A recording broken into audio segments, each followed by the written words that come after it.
Bonjour à tous, aujourd'hui je vous fais une petite vidéo rapide pour expliquer les raisons pour lesquelles j'ai pas été là et les nouveaux projets qui comptent arriver dans l'année à venir. En premier, il y avait eu le fait que j'ai pas eu de connexion pendant un moment à cause des lignes qui avaient été coupées dû aux grosses tempêtes qu'il y avait eu, et aussi le fait que je suis encore à l'école, donc c'est un peu compliqué de faire des vidéos le week-end comme vous devez vous en douter. Récemment, du coup il y avait les fêtes de Noël qui se sont enchaînées, et une dernière chose qui est arrivée récemment aussi, c'est que j'ai un nouveau laboratoire.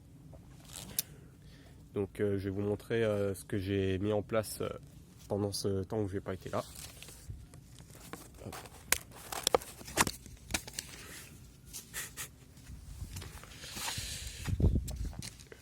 Alors, comme vous devez pouvoir le remarquer, j'ai beaucoup plus de place que dans mon ancienne caravane où j'étais, ce qui n'était pas très pratique. Voilà, ici l'endroit où je pourrais faire la plupart des synthèses, même s'il me manque de quoi accrocher autre que les potences. Je compte aussi du coup réaménager une hotte, ce qui pourra me permettre de faire certaines expériences en intérieur quand il fera trop chaud ou trop froid dehors. J'ai pu me fournir du coup de nouvelles étagères pour la verrer.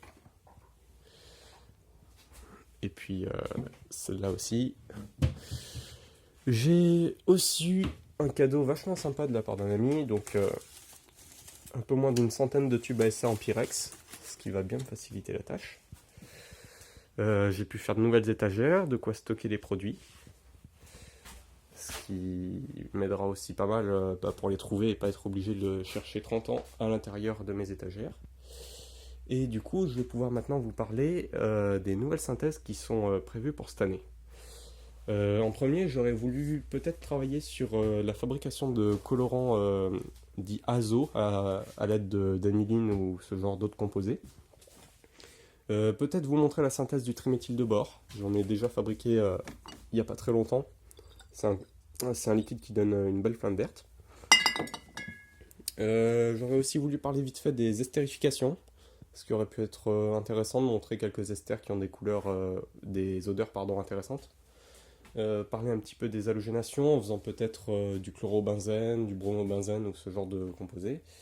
Et enfin, j'aurais bien voulu fabriquer de l'acide iodhydrique. Donc j'avais essayé la synthèse récemment, mais à cause d'un retour d'eau, ça a tout fait foirer et j'ai perdu entièrement mon produit. Malheureusement aussi, je ne peux pas me fournir de phosphore rouge pour cette synthèse en France, donc il va falloir utiliser la méthode avec le sulfure d'hydrogène qui n'est pas vraiment à conseiller en général. Je compte aussi réaliser peut-être quelques vidéos sur ce qui est du sujet de la radioactivité. Donc comme vous pouvez voir, j'ai quelques objets qui le sont ici, avec mon compteur GGR Gamma Scout. Ouais, voilà ce genre de choses, manchon de lampe à gaz au thorium, verre radioactif à l'uranium, ou des réveils uranium. C'est à peu près tout pour ce qui est des projets cette année. Logiquement, je devrais avoir plus de temps pendant les vacances qui vont arriver par la suite, et ça va vachement m'aider du coup d'avoir plus de place et plus de matériel. Donc on va essayer de fixer minimum un délai de sortie de vidéos tous les mois. Je pense que ça devrait être pas mal. Je pense que la prochaine vidéo là que je vais réaliser, ça va être la fabrication de l'acide acétique fumant, ou acide acétique glacial, qui devrait arriver d'ici quelques jours à mon avis, si j'ai réussi à faire le montage correctement. Sur ce, je vous souhaite de passer de bonnes fêtes. J'espère que tout va bien se passer pour vous, et puis je vous dis du coup à l'année prochaine.